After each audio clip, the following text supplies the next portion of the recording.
Live from WFSB, Connecticut's #1 local news, this is Channel 3 Eyewitness News at 7.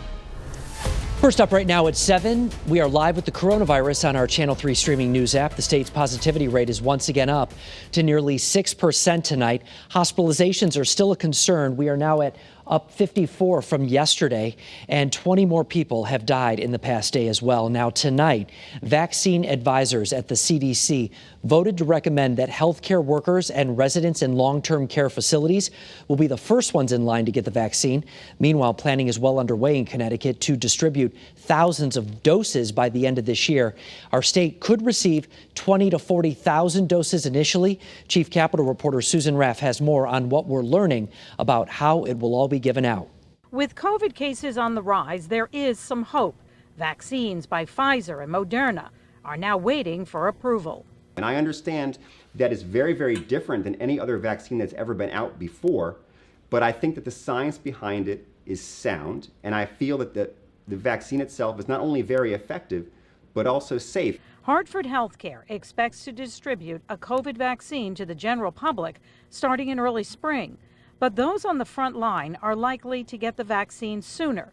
That process should begin in mid-December, with 20,000 initial doses for healthcare workers, first responders, and nursing home patients. How concerned have you been as a healthcare worker about COVID? Well, for a healthcare worker that had gotten COVID myself. Seth Winkleman has recovered from COVID and believes he got the virus where he works. Seth takes care of developmentally disabled adults who have medical issues as well. These adults live in a group home setting and may have been infected by staff early on. He understands the need to vaccinate those on the front line first, but feels all healthcare workers, not just those who work in hospitals, should be included. Felt that the governor was prioritizing the hospitals and giving the nurses and doctors in the hospitals all the tests and testing for them, putting them up in homes. And they kind of left out the workers that are really working on the front line with the people that are really sick. Susan Raff, Channel 3 Eyewitness News. Right now, our neighbors to the east in Rhode Island are on day 2 of a 2-week shutdown. So far, Governor Ned Lamont here has not taken those steps in Connecticut. But could that be changing before Christmas? The governor talked about the possibility exclusively on the radio today with Renee Danino. Let's see closer to Christmas what things look like. Let me talk to my fellow governors, because it probably doesn't work as well if just Connecticut did something like that. But look, that is a pretty slow time. Kids already are not in school. You're probably not doing as much shopping and dining, so that is a possibility. This week, Governor Lamont plans to meet with a group of doctors who sent a letter asking the state to consider shutting down indoor dining and gyms. We have new information right now on Congressman Joe Courtney's battle with COVID-19. The 2nd District Congressman tested positive right before Thanksgiving. Courtney's doctors have cleared him to go back to Washington this week. In a statement, he said in part, "My experience with COVID-19 was thankfully a relatively mild one. My family and I are grateful that was the case, but that has not been the experience of hundreds of thousands of other Americans." Congressman Courtney worked at home during his quarantine. In other news right now, the man police say hit and killed a father in Vernon and never stopped went before a judge today. Channel 3 Eyewitness News reporter Mike Savino has more from right outside the courtroom. Philip Holmes was arraigned in court today, charged in connection with a hit and run that killed a father in Vernon last week.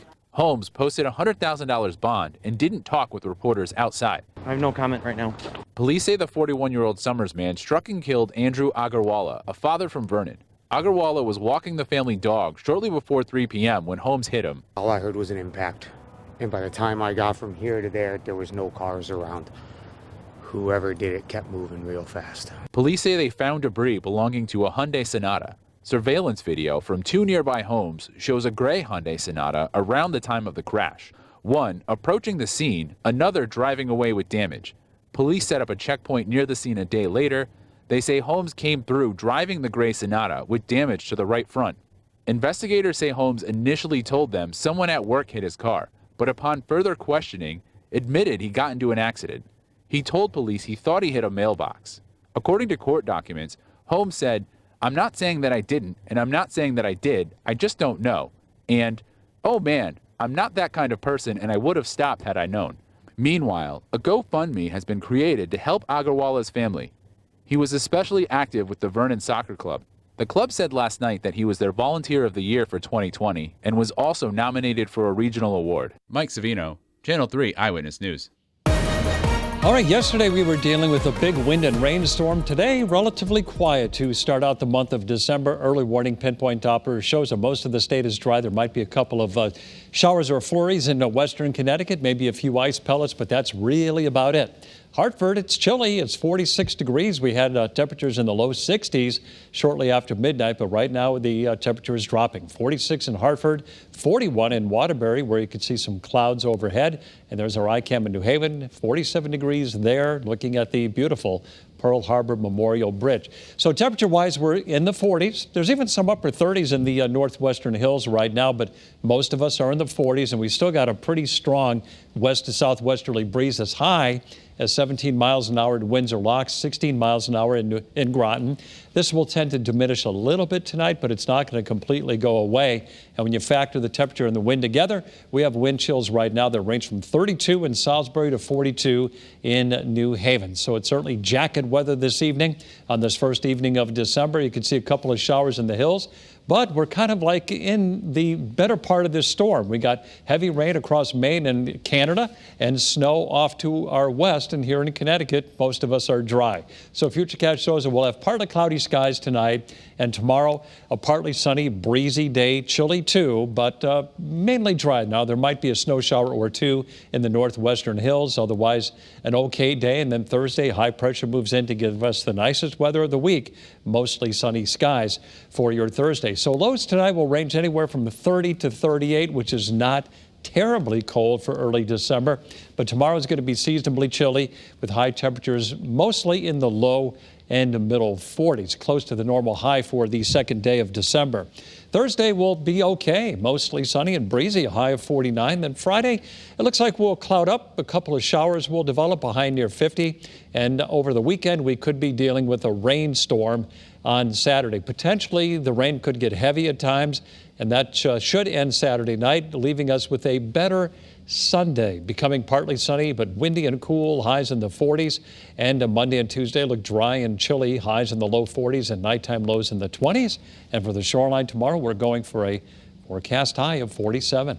Alrighty, Bruce, thank you very much. And thanks for joining us right here for the news at 7 on the streaming news app. We will see you tonight for Eyewitness News at 11 over on Channel 3.